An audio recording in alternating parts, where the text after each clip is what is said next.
మన లాస్ట్ ఎపిసోడ్లో అర్జునుడికి కర్ణుడు చేసిన ఛాలెంజ్ని భీష్ముడు, విదురుడు, ద్రోణాచార్యుడు వ్యతిరేకించడం చూసాం.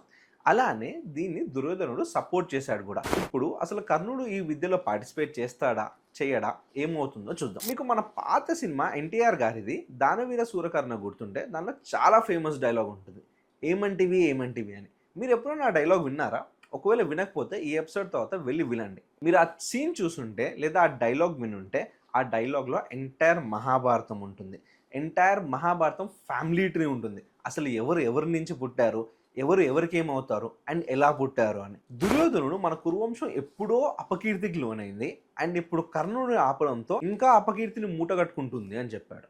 ఎందుకంటే దుర్యోధనుడు చెప్పిన ప్రకారం భీష్ముడు కానీ, విదురుడు కానీ, వేదవ్యాసుడు కానీ వీళ్ళెవ్వరూ యాక్చువల్ కురువంశం కాదు. అండ్ కురువంశం ప్రాబ్లం వచ్చిన ప్రతిసారి వేదవ్యాసుని తీసుకొని వచ్చి ఈ స్టోరీని ముందుకు తీసుకెళ్తారు. అసలు అంతెందుకు, దుర్యోధనుడు ఎక్కడ పుట్టాడు? మట్టి కుండలోనే పుట్టాడు కదా. దుర్యోధనుడితో పాటు కౌరవులు అందరూ మట్టి కుండలోనే పుట్టారు. అండ్ మట్టి కుండలో పుట్టిన వాళ్ళకి ఈ విద్యలో ప్రదర్శించే అధికారం ఉంటే కర్ణుడికి ఎందుకు ఉండకూడదు అని క్వశ్చన్ చేశాడు. ఈ క్వశ్చన్ చేయడంతో ద్రోణాచార్యుడు లేచి అర్జునుడిని డిఫెండ్ చేయడానికి పుట్టుకతో సంబంధం లేకుండా ఒక రాజు అనేవాడికి రాజ్యం ఉండాలి అండ్ కర్ణుడికి రాజ్యం ఉంటేనే ఈ విద్యలో పార్టిసిపేట్ చేయగలడు అని చెప్తాడు. వెంటనే పెద్దవాడైన దుర్యోధనుడు ఏమీ ఆలోచించకుండా అంగరాజ్యం మొత్తాన్ని కర్ణుడికి ఇచ్చేస్తాడు. అండ్ ఈ యొక్క జెస్చర్ వల్ల కర్ణుడు దుర్యోధనుడికి లైఫ్ లాంగ్ రుణపడి ఉంటాడు. తను చేసేది కరెక్టో తప్పో ఆలోచించకుండా లైఫ్ లాంగ్ దుర్యోధనుని వెంటనే ఉంటాడు. అండ్ ఇదంతా చూస్తున్న కుంతి ఈ సభ తర్వాత వెళ్ళి కర్ణుడితో మాట్లాడదాం అనుకుంటుంది. కానీ కర్ణుడు ఛాలెంజ్ చేసిందే తన కొడుకు అర్జునుడిని. అండ్ ఇప్పుడు తను దుర్యోధనుడికి దగ్గర అయ్యాడు.